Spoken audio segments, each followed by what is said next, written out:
Hey everyone, welcome to the Midpoint Review. I'm your host, AJ Tabando, and we've got a great show for you today. My guest is Ali Asaria, an OG of the Canadian tech scene, multi-time founder, and incredibly thoughtful leader. We'll be talking about the timing of life and authenticity, about rediscovering the love of craftsmanship in midlife, and the beauty of creating just for the sake of creating. And we'll go on some random tangents about commercialization, population growth, and the future of work. Our conversation's freewheeling, is fun, and I hope you guys enjoy it as much as I did. But before we get started, I wanted to give a shout out to our sponsor, Habit Coffee Club. I was at a coffee shop the other day and they had 2 drip options on the menu. One with hints of strawberry and watermelon, the other with undertones of wood and earth. And I just thought, what is this nonsense? Where's the coffee that just tastes like coffee? We all know what coffee is supposed to taste like. Just make it taste like that. So I went home and I made my own cup because here's the thing with Habit Coffee Club. Once you start drinking it, you remember what really good coffee is supposed to taste like, and it kind of ruins you for everything else. But don't take my word for it. Visit their website at www.habitcoffeeclub.com to order a bag or sign up for a subscription and use the promo code Midpoint at checkout for 20% off. That's www.habitcoffeeclub.com. All right, let's start the show. Okay, welcome everyone to the Midpoint Review. I'm super excited for today's guest, Ali Asaria. Ali has been in the Canadian tech sector for decades.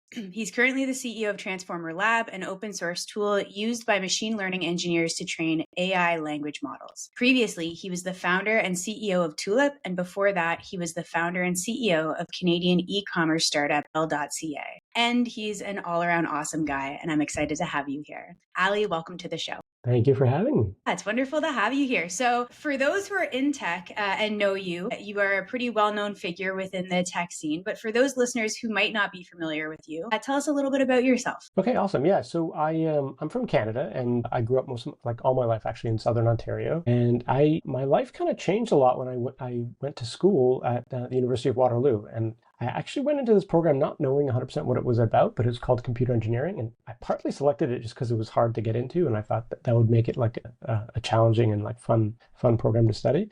And it was kind of amazing timing career-wise because that was like there was a massive boom happening and hiring like push towards finding folks who knew like advanced software and advanced hardware engineering. And so I studied computer engineering at the University of Waterloo, and my career actually had kind of an interesting beginning. It all started where I got an internship at this company called Research in Motion, which ended up being called Blackberry. And so I think I was like 19 years old or 20 years old when I was first there. And the weird thing about the company was that it was so small but growing so quickly that they were just trying to get talent from everywhere. And so I remember being 19 and they would put me on a plane and I would be speaking in front of like massive audiences on behalf of the company just because they couldn't get enough people to get on planes and attend conferences. And so I kind of started my career working at this amazing Canadian growth company, getting the chance to do things that no one else usually gets to do just because it was growing so fast. It's amazing. Timing is everything sometimes in this world, right? Hard work is everything too, but when you combine hard work and good timing, incredible things can happen. I came across you about a year ago when I saw you sort of speaking out on a number of different issues within the tech community. But then when I looked you up, I saw that you were the inventor of the game Brick Breaker during your time at Blackberry. And that's a claim to fame that you have. And I laughed because I have very vivid memories. I was in my mid-20s working in politics. And I remember like sitting outside the legislature when my boss was in question period, killing time playing Brick Breaker. So you are, in addition to all your other amazing accolades, you can take credit for wasting an enormous amount of people's time. Through that game. But that was a groundbreaking game because I feel like that was one of the first, that was the beginning of using phones to sort of be, more than just communications tools. Yeah, there's I can tell you like a whole crazy story about like creating that game. I was just basically building it for myself and sending it over email to friends inside the company. And then one day, like the legal at Blackberry said, hey, this is actually our intellectual property, even though it wasn't part of your job because you used our devices to help build it. And then they put it on like tens of millions of Blackberries all over the world. And so there was a whole weird feeling of like having something that I made for myself, kind of feeling like it was taken and put it everywhere. But then there was this other weird feeling of like seeing it on posters all over the world. There was actually an article in GQ magazine entirely on the topic of how Obama was addicted to Brick Breaker, basically. I And remember just I this remember weird, that was a big thing when he got elected, that like the Obama, like what's he going to do with his BlackBerry, because he was yeah, sort of the first smartphone president, which is like a wild thing to say, but that had never been a thing prior to his election. yeah. So there's this like amazing feeling that I think not everyone ever gets to feel is this idea of like building something, with kind of with your own hands, maybe as just like a kind of a hobby or a fun project, and then seeing it like in millions of people's hands all over the world.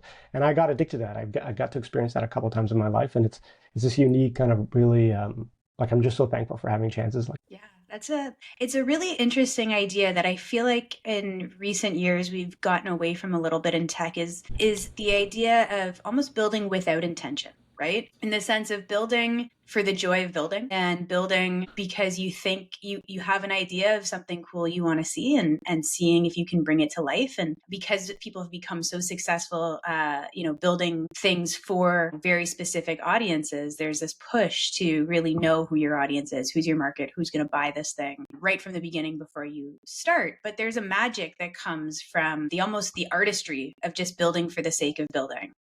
Yeah, there's a whole thread we can go on, but I think you and I both know there's all these like sayings and understandings around how, commercialization kind of cannibalizes everything. And one of the things I've seen in my career is actually in one of my previous companies when we had our core values, one of the key core values that I was the most proud of was this idea of embracing craft, right? Like this idea of like a craftsperson, when they're building, they're not thinking about like sometimes even about the user, they're thinking about like the art of what they're doing. And there's this feeling that you have when you're building something and you're kind of in this craft mode that I think everyone who's been there kind of knows that feeling. But one of the weird things in my career is that seeing over this the development of the startup world is that craft kind of got co-opted by the commercialization world. And so you think of this world of like, I imagine there's someone at IKEA that's telling everyone that they're building craft, even though, they're mass producing furniture. It feels like sometimes that happens inside startups too, is that this idea of like building something out of passion becomes something that's like, becomes a commercial effort. People even like write lists of how do you like design a product and do a user study, but you forget that like it's a human interaction, that sort of thing.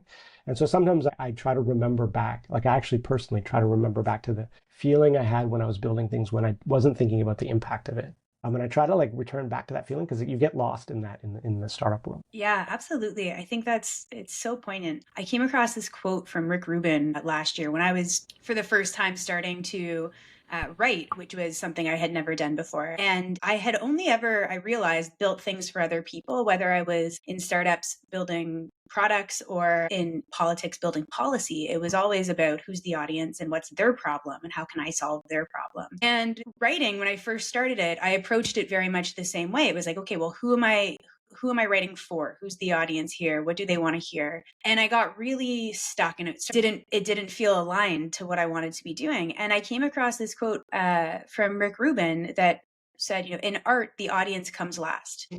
Um, I love that. it's so true. And his point was, the point of art is not to create for an audience. It is to bring the idea that an artist has. The artist is, tapped into the universe. He calls it the source, whatever it is, your imagination. You have this creative imagination and you get this idea in your head of this thing you want to create. And your only job as an artist is to create something as true to that idea as you possibly can. And that's it. And if an audience likes it, they like it. If they don't like it, they don't like it. That's not the point. The point is to create something true to what you want to create. And the reality is that the more often you create something truly authentic to what you envision, it becomes really attractive to other people. And, he sort of said, if you're creating for an audience, it's not art, it's commerce. And there's nothing wrong with that. It's just different. And I found that to be Interesting. really, really fascinating. And it made me realize that up to that point, I had only ever created, and it wasn't, I'd done mainly sort of nonprofit social impact stuff. So it wasn't even commercial in the sense of big money making products, but it was commercial in the sense of it was for a market outside of myself. I love that. Like, I think it's something that I've struggled with a lot in my career is like, what does it mean to be authentic? And I think like I have a whole challenge with even that word and trying to figure out what that means for me. But I feel like, it reminds me of this idea of like a lot of the most true things I've ever learned in my life aren't things that you can just convey in a sentence. They have to be like things you constantly return back to. And I'm sad, but also kind of happy today that like we don't get to talk about this topic enough. I attend so many talks about go-to-market strategies and how to use Right. AI to get BDRs to get more leads for your startup. But like, when do we get to talk about authenticity? I think those things are like things we just have to keep returning back to, or we forget them ourselves. So, you've done all these incredible things and you've had a lot of different experiences of building things from craft and then also building things that became hugely successful commercial wins. And sort of now you're here and you're at the beginning of building something new again, but it seems like you're also at a period of sort of reflection. Do you feel like you are at sort of a midpoint right now? And what's unfolding for you in that experience? So I'm in this spot right now in my life, post like being like older. I'm older. I'm more than 40 years old now, which is kind of a weird spot, right? When you think about it. That I had this weird thing where I don't want to talk about it too much because I don't want to jinx it, but I'll tell you, like, I'm the happiest I've ever been in my life. But I never would have predicted that where I am and what I'm doing and the way I'm doing it would have been the formula for happiness if you told me 10, 20 years ago. And so I feel really like so thankful that all the experiences that I've had, not always great ones, have got me to where I am right now. And sometimes I wish I could go back and like, whisper to the 20-year-old me and say, hey, you're actually like, you're not always on the path that's going to make you like happy. There's a bunch of things you haven't been prioritizing that now I've learned to kind of embrace. And let's unpack that just a little bit. I mean, is it that, you overcame certain hardships that you're now sort of reflecting on, that you had to do this to get to that? What is it about your life now that is so surprising to you, that you think, 20-year-old Ali would be so surprised by? Yeah, so I did this really weird and kind of silly exercise that I recommend everyone does, but it seems really silly, is I actually just over the last like many years, like over the last 5 or 6 years, I started journaling my days and basically writing down how I felt that day and what I did that day, basically, like that simple, right? And basically what I learned was that my prediction of what I thought was going to make me the happiest was very different than the days that actually like I would have a period of like 2 weeks of straight happiness. And the main thing it was for me, which I don't think is for everyone, was just how much code did I write that day? And I didn't realize that because all my career I was taught that I should write code so that I could build a team, so that I could manage that team, so that I could make it big enough so that I could be the CEO and manage the corporation. And if I have to do those things, I'll do those even in my current job. But I didn't realize that like the goal sometimes actually like made me feel the most fulfilled, which is having my hands on the project and actually working on it, seeing it develop in front of me. And so one of the big changes I've made is just basically getting more time to actually like work on the project and build it and see it develop in front of me.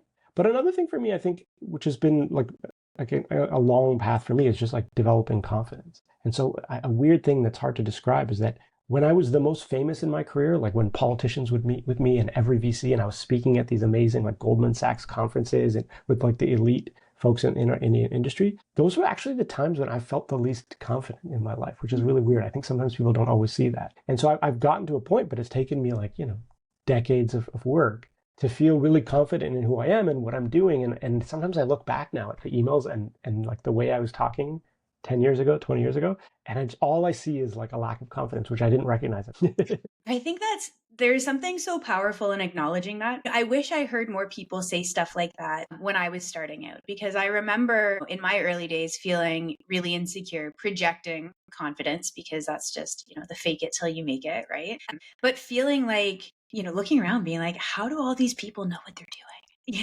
Like, how do they have this all figured out? And I think there's something really powerful in the vulnerability of being like, I don't, and I'm not sure whether I'm the right person to be speaking to this. I'm not sure whether I'm, just to be honest about it. I think there's, coming back to the piece around authenticity, I think that it's just about being a little more transparent, and we would all benefit from a little bit more transparency with people, because I think we all kind of feel that way sometimes, that we're in these spaces, saying these things. And, if we're not vulnerable about how we're feeling about it, it's hard to be humble. It's hard to listen. It's hard to be open. And that doesn't serve anyone, right? Yeah, I that's where I think like I wish there was more conversation around, especially when I was younger. I feel like in our society and in our world, there's all these unspoken conversations, these things you're not supposed to ever say out loud, right, but everyone's sort of feeling them and you only realize it much later.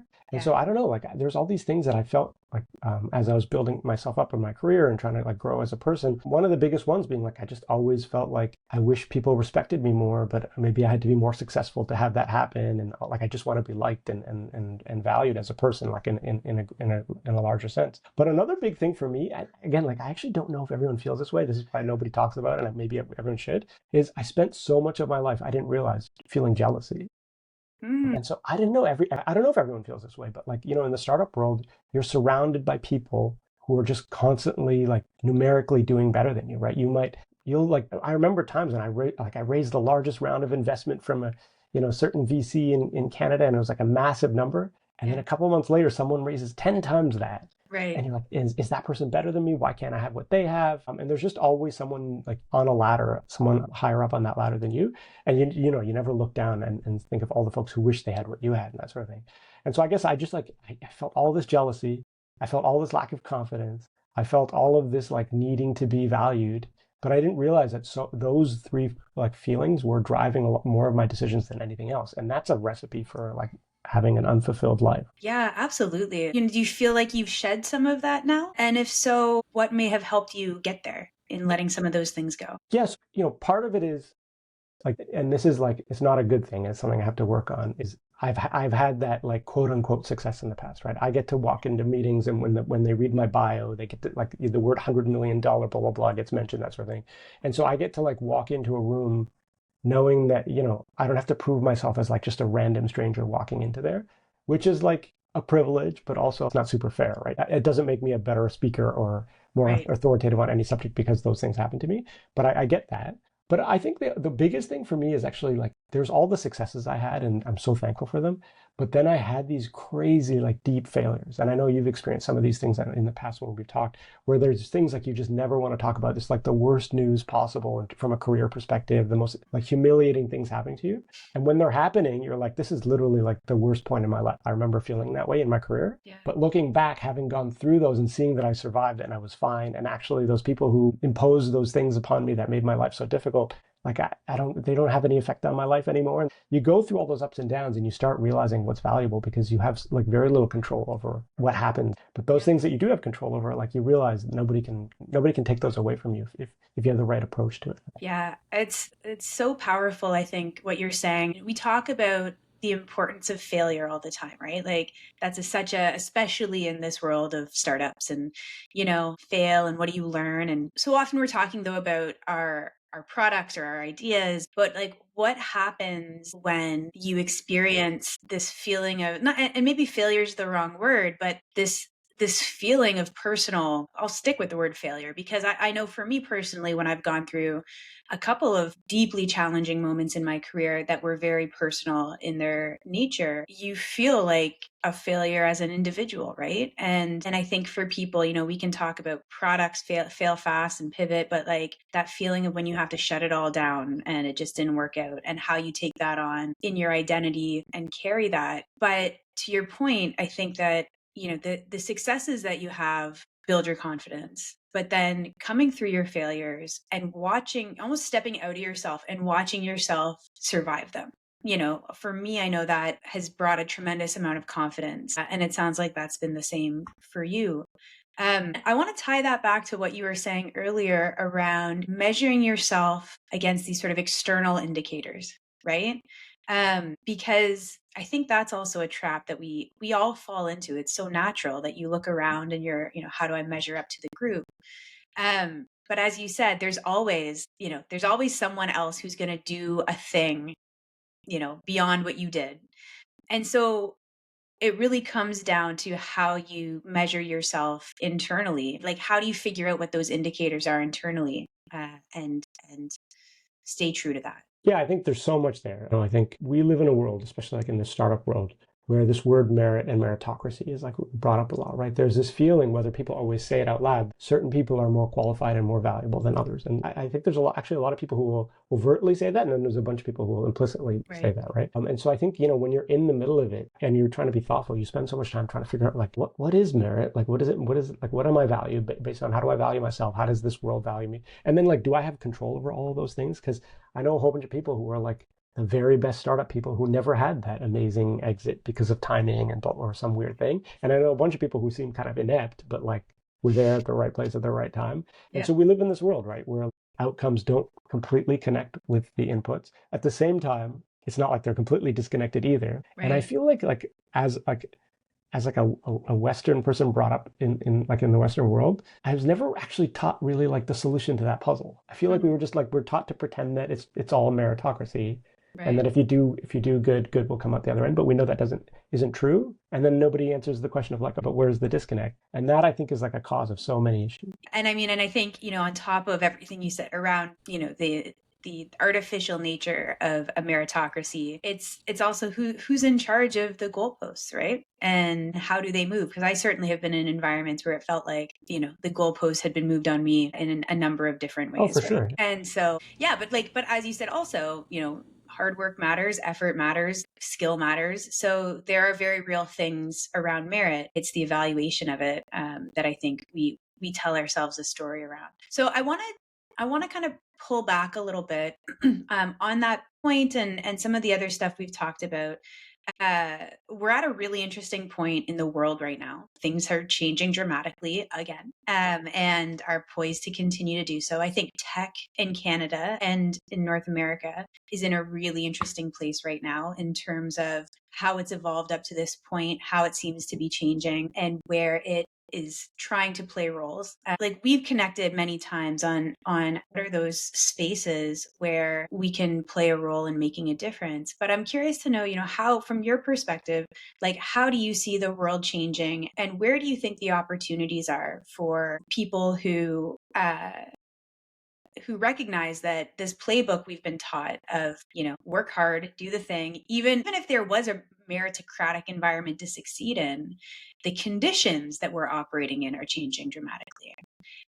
So how are you feeling about that, and where do you see that going? So I start with a question, like a binary question, which I think defines for me, what's changed. And that question for me is, do I believe that the world that my kids will inherit will be better than the world that I'm in terms of opportunity and like, career Yeah. prospects and that sort of thing.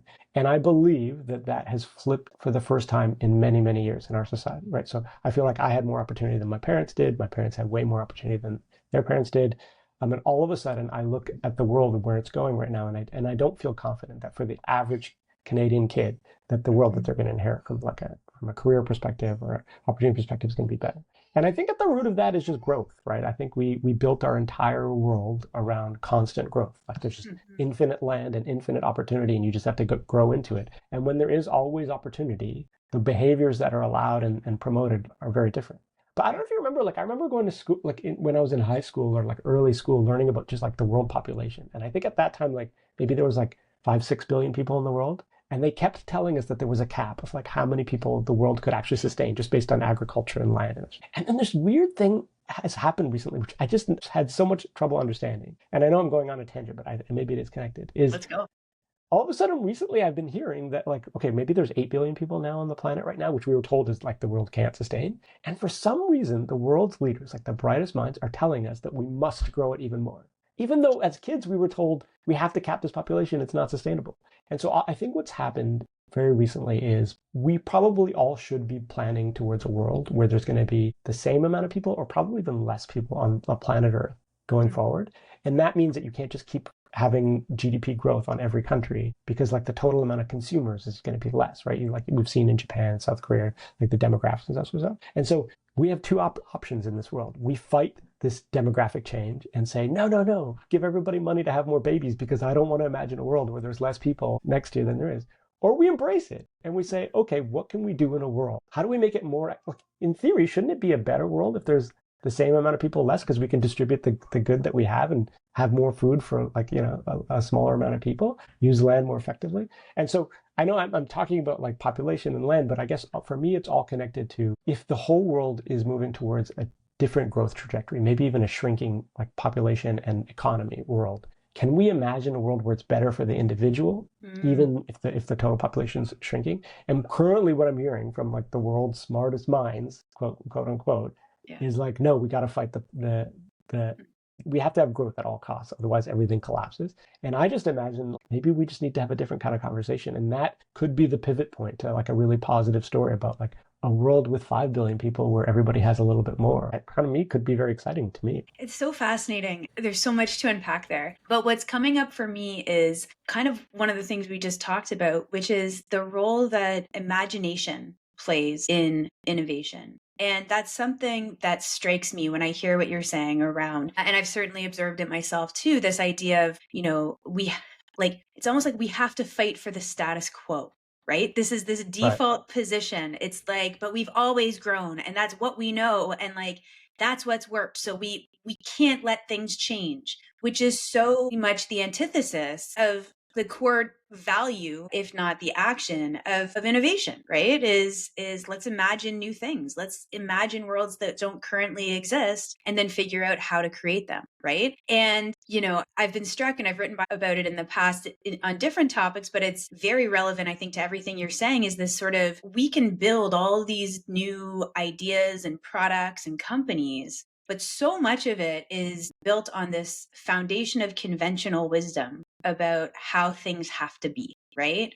Whether it's the economy, whether it's growth, whether it's whatever. And like, maybe it does, maybe it doesn't, but it's really interesting. You can sort of see people hit this wall of how far they're willing to allow their imaginations to go before it gets too disruptive for them.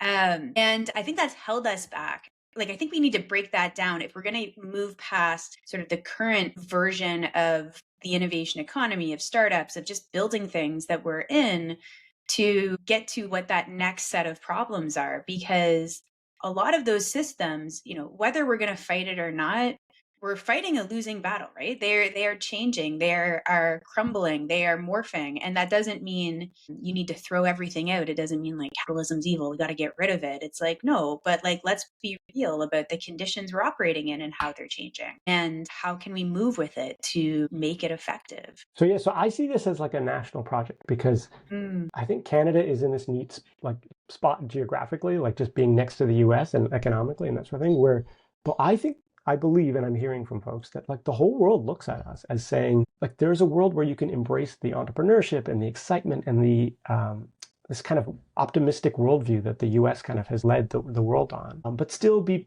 like imaginative in terms of like universal healthcare and those types of things are signs of Canada has always had this role of you can have the best of both worlds. Mm-hmm. And I think there's a role now for Canadians to start telling stories about what that could look like in a world that, if we're overly idealistic, people will dismiss it as fairy tales. And if we're overly practical, it just becomes another version of the American story. I think there's something in between where we get to say, what if we could do these things? And here's a bunch of concrete steps to doing them that allows, amazing prosperity for our nation and hopefully for the globe, but also allows us to like build a future that's different than the last generation and better in certain ways. And that means changing some of the structures that we've never questioned in the past. And I think people are excited and interested to hear this, but there is also a void, right? It's like, I do feel like that voice is missing. I don't know if you feel that way too. Yeah, absolutely. I think that's the next big conversation that we all need to be having. And I agree. Like, I think Canada is really uniquely positioned to lead that conversation for all the reasons that you said. One of the things that you brought up is how we need to be thinking differently in order to support changing the world for the future. And I think that one of the things that our generation, as we move into positions of leadership, is going to have to do differently, and I'm curious to hear sort of your take on this, is the idea of absorbing some of the consequences of change. And I think about that a lot because, when I look at, like, we've grown up in just crisis after crisis, right? In our adult years of just constantly seeing big changes in the world, seeing things happen, seeing these opportunities to pivot, open up. And it seems to me that in so many cases in recent history, a lot of the choices that were made by people in positions of power were to protect their interests. And I don't mean just their individual interests, but to take the path of least pain, which often was more around short-term impact that led to longer-term consequences. And I think about, some of the fallout in the post-2008 financial crisis, where, people really weren't held accountable for their actions, or the systems really weren't changed as a result of that. And And I think that that is one of the things that is no longer sustainable as well, is kicking the can down the road, so to speak. Because as you said, we can imagine the world that our kids grow up in, and they'll grow into a world of fewer opportunities as a result. So what do you think, coming back to the idea of we're all hitting this midpoint, we're moving into positions of power, we have voices, we've got some success. What does this moment kind of call us to be in terms of leaders, and how can our generation lead differently here? I think this is like literally the hardest problem everyone's trying to talk about right now, and it's so easy to criticize like the existing systems or the proposed systems without proposing something new. And I think also like in the context of this thing is like if we don't start giving some of these, like if we don't start answering some of the questions you just asked or the main question that you asked there, if we don't start answering like what should we be striving for if the current model isn't working, right? That's the fundamental question. If we don't answer that question, I think that we as like as older people don't realize what's happening in the youngest generation. And I think what's happening in the youngest generation, just from like what I'm seeing, is like a feeling of disenchantment. I think that there's like a higher feeling of lack of trust of any authority. It's not just like we've shifted our trust to this new authority. It's like I don't trust the CEOs, and I don't trust the politicians, and I don't trust the religious leaders, and I don't trust doctors or medical professionals. And so all of a sudden we're in this world where everyone knows that the current models feel outdated and broken and lack trust, or are working towards self-interest, not always in the interest of the public, but then no one knows where to redirect their trust, right? And so in that framing, it's like one of the scariest moments, right? Because there's like a void. And in that void, what people do is kind of sad, is I think people mainly just start protecting their own interests because they don't trust anyone else, right? And we lose like, our national pride and all those things that maybe you and I grew up in, right? I remember holding my hand to my heart when they sang the national anthem. I don't even think like they do that anymore, right? I think you can get general consensus that the current systems aren't working from like many sides of the world. You can get to this thing of everyone's working towards their self-interest, and that's not always working towards the general interest. But then you start saying, okay, but what do we replace that with? And I think those voices are missing because every institution has failed us, right? Right. And so then you start asking the question of like, what's that new? Is there a new institution that replaces it? Is there a new way to like think about what democracy means and some of these systems mean? And it's just so scary to even have this conversation because at the tail end of a bubble, you spent that whole bubble building up these impossible to break institutions. And so I remember hearing this quote, right? I think it's like Zizek who says it. It's like it's easier to imagine the end of the world than to imagine the end of capitalism, kind of thing, right? Like it's so deeply ingrained in our worldview. We can't even have this conversation over a medium without like embracing all the aspects of that framework, right? And so I think that's why it's scary. But then for a startup person, because I framed it kind of a negative way, this is the most exciting thing ever because it's a breaking point. Right? Breaking point means like discontinuity. It means like new openings. There's probably people who dreamed of having this conversation 10 years ago when everything was growing and nobody wants to hear because, people are making tons of money. And so maybe this darker time when the old institutions start crumbling and people lose trust allows for a conversation that people will actually start embracing because the old institutions have failed so badly. But we also know that old institutions will do whatever they can in their last grasps to hold on. And so I think that's why you're seeing a lot of what we're seeing in like this Trumpian politics and that sort of stuff is like the old world is going to the extremes to hold on to what it once had. But we know it's gonna fail, and that's opportunity, but a brand new world. And you asked me to kind of, you implied, hey, what is that thing? Like we as a nation have to answer it, because if in any individual answers it, you actually broke the promise, right? You're basically the broken promise was always we just need some smart person, some smart man to tell me what the right thing to do is. And we're just like, I'm so sorry, like that's not going to happen anymore. Now what? I think this idea of like waiting for the savior to come fix it. I think that that's something that is an interesting, maybe unique, maybe not thing that a lot of folks our age, our generation have seen, is that because we've seen so many crazy moments of history and these great man voices come in and be like, this is how we're going to solve it, and then be like, okay, and then go, and it's like, this is not solved, this is not working, right? And so this idea that someone, we just got to find the right politician, the right leader, and like those leaders do matter, and you have to have good people in those positions, but no one person is going to save us. Like it's all on us to save ourselves here and figure out what we each can do to contribute to that, and to chart that path forward. But I agree so much with you that I think it's an interesting idea. People talk about late stage capitalism all the time,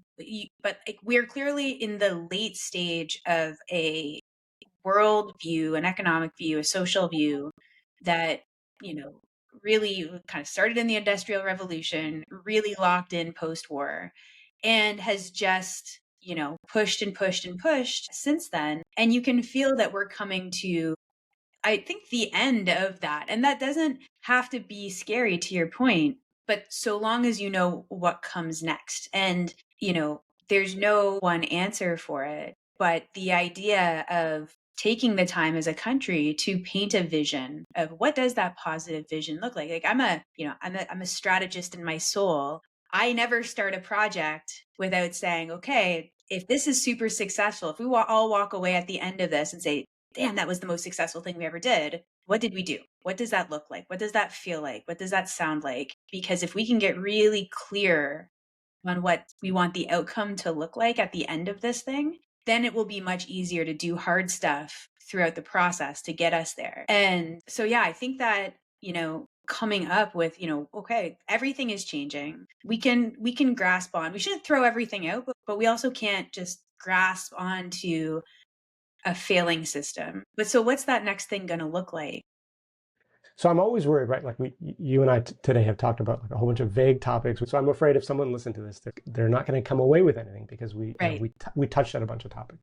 And the central thing I keep coming back to is like, what do I tell my kids, or what do you tell like the next generation who are planning to go to university or just graduate? I'll tell you a quick story. In my last company, Tulip, I made a big announcement for the company, and the company actually was really weirded out by it. I remember was at its height, when we had raised a lot of capital, I stood up in front of the whole company and I signed a bunch of legal documents that gave away the majority of my shares to a charitable trust that the employees owned. And everyone was like, wait, what? I thought the whole point of a CEO was to like amass as many shares on a cap Right. table so that they could sell this company and have a multi-billion-dollar outcome.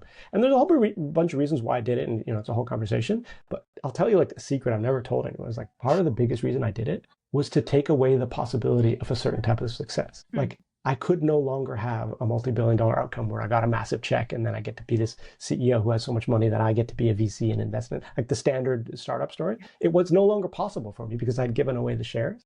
And so I had to find ways to work on what I was doing and a motivation to do it outside of the standard story of startups, which is like try to make $1 billion. And it made me so much happier because now I was focused on those things. And so I'm returning back to the question of like, what do you tell kids? Because it sounds depressing. You're going to have less opportunity than ever before. But I think that if we remove the old opportunity for success, which is what we told all our kids, because I have a whole bunch of friends who built startups and they spent their prime of their life building a company that helped manage documents for storage, for a financial transaction, for accountants. They literally spent the prime of their life. We're all going to like, only have a short time on planet Earth. And you made like a accounting document management system and made $1 billion. And the world told you're an amazing person. Well, what if that's no longer possible anymore? So now you actually have to do something valuable.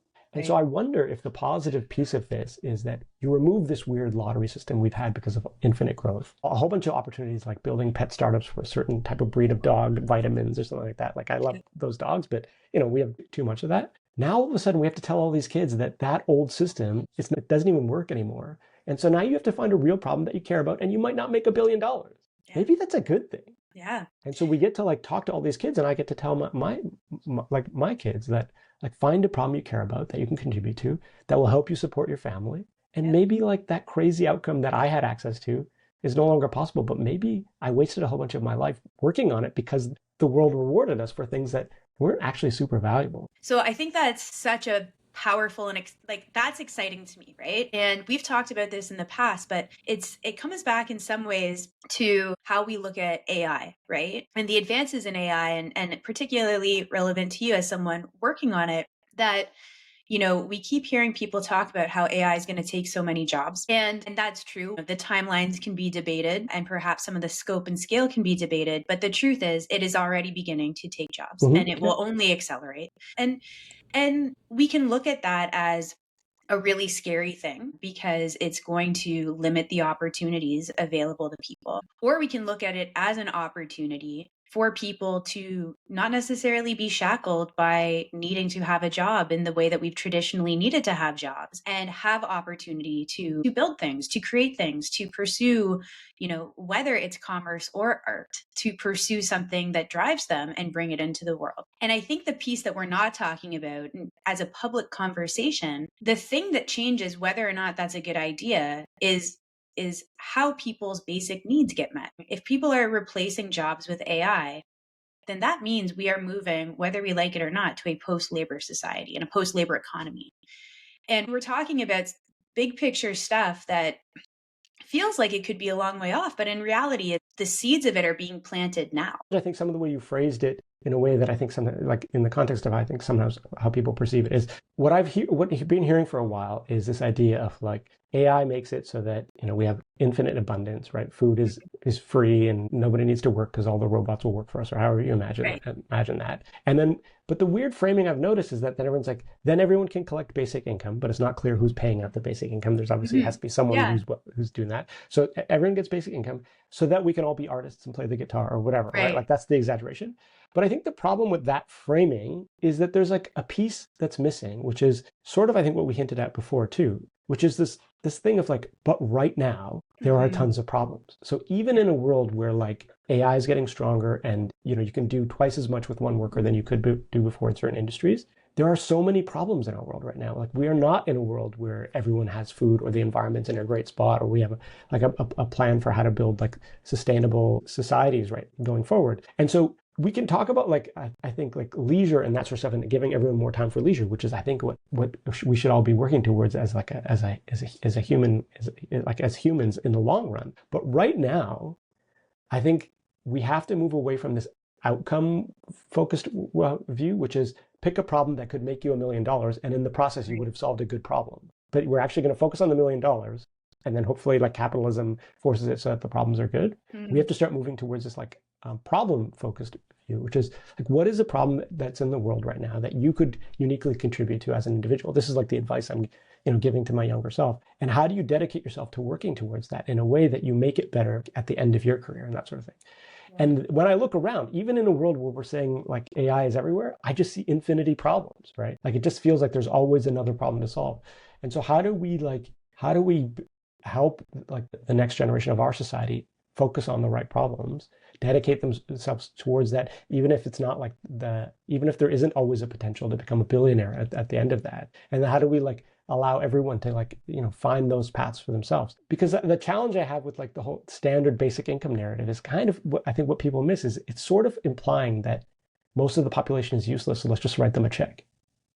It's kind of discounting the fact that like everyone actually has a unique opportunity to make this world a better place, but they'll need certain like, we need to give them opportunities and time and education, that sort of stuff. And so I don't know, I just see a world where everyone actually, I believe the majority of people on this planet actually do want to do something every day with their time that makes them feel valued, right? Like they want to have a job or a role. Yeah.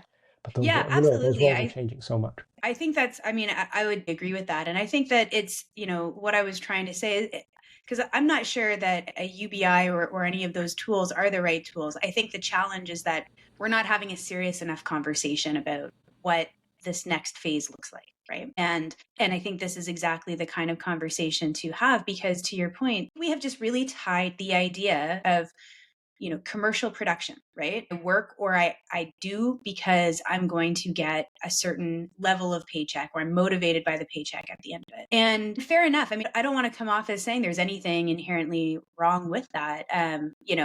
We all have lots of motivations, but if those things are no longer available, how do we create the conditions to allow people to go solve those big problems, go do the things, and maybe they're huge problems, and maybe they're community problems, maybe they're things they see in their neighborhood, maybe the scales can be, there's a broad scale of challenge, and all of them are really important to be solving. And to your point, not all of them are going to be commercial successes, not all of them are meant to make money, but they're still highly important problems to solve. And I think that comes back to the idea of value, that we have a value and external measurement. We've created this system where the primary value that we measure externally is how much money you're making on something, how big's your exit, and so much broader value that can be created by solving some of these really complicated problems. And maybe that's what we need to be focusing more on in the future. Yeah, and I think personal advice that's worked for me that I would offer people who are listening to this conversation is the world I'm seeing right now isn't even about like, let's get the best job at the highest paycheck. The people in my world, like in this startup world, are kind of like, why would I ever work for a paycheck? I need to make $1 billion, right? Like, why would you do anything else? And the advice I have is not just like try to distract yourself away from that because it takes you away from the actual problem, the interesting things that we can do with the short time we have in our lives, but to actually make it impossible to have the outcome. Like to do something to make it so that you cannot make $1 billion. And it sounds like the worst, like craziest self-sabotaging thing to do, but it unlocks all of these possibilities because then the jealousy goes away because when you see someone who did have that outcome, you're like, I literally cannot follow that path. It's not my world, right? You make it impossible to even compete on that front. And you get to, when you get home at the end of every day, you get to know that you're doing things for the reason that those other folks claim to do it. They're trying to make a better world, but they're actually just doing it for commercial outcomes. You know that, because that's what their behavior looks like every day. And so my advice to folks, which is one of the hardest things I had to learn, was, and I hope none of my investors are hearing this, is to like almost make it impossible to have the standard startup story, because then you get to invent a new startup story, which is about something more important, maybe.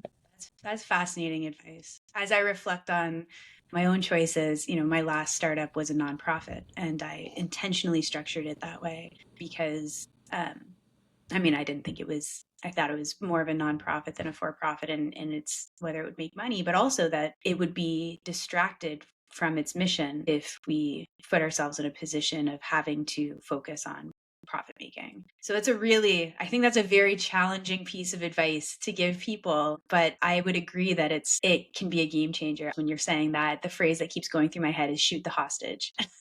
From speed. Just take it out of the equation, right? And see what unlocks when you can do that. So, okay, my final question, Ali, I so appreciate this conversation with you today. And I think people have really are going to walk away with some really interesting insights here. So we've talked a lot about what advice you would give other people, what advice you would give your younger self. But one of the things that I like to ask, because we are looking at, this is about being in the middle of something and looking towards the future, what advice would you give your future self on how you hope they behave for the next? Is that even possible to do? That's so interesting. I've never heard of someone saying give advice to your future self. I'm in this interesting spot in my life right now where I have 2 young kids. So one is 5, one is just a baby. She's like 14, 15 months. And I think the hardest thing when you're in the middle of parenting, but I guess this applies to a lot of things, is to like appreciate how awesome it is, because you think you're like, it's so difficult in the middle of it. And then, as the kids grow older, you look back and you're like, oh, I wish to go back and like, I wish I could go back in time. And so I think like the biggest advice I could give myself going forward is to think about, like, of all the things that I'll do in my life, probably the most important one is being like a good parent, and never forget that, because it's so easy to get lost in all the other things that we do. It feels like, the family's so stable that you can, not always think about it. But in the end, as you get older, you start thinking about what you're like going to be remembered for. What was the point of your life? And in the middle of it, it's so hard to be patient even with my kids as they're having a tantrum. But I'm just constantly trying to remind myself now, and hopefully in the future, that like this is probably the most important thing I do, is just be a good father. It's amazing. Wonderful. Well, thank you so much, Ali. This has been an awesome conversation. I genuinely appreciate you coming on the show, and look forward to talking to you again soon. Thank you so much. I appreciate it. What a show. I hope you guys enjoyed it. Thank you again to our sponsor, Habit Coffee Club. Visit www.habitcoffeeclub.com and use promo code Midpoint at checkout for 20% off your first purchase. That's our show for today. We'll see you guys again next week.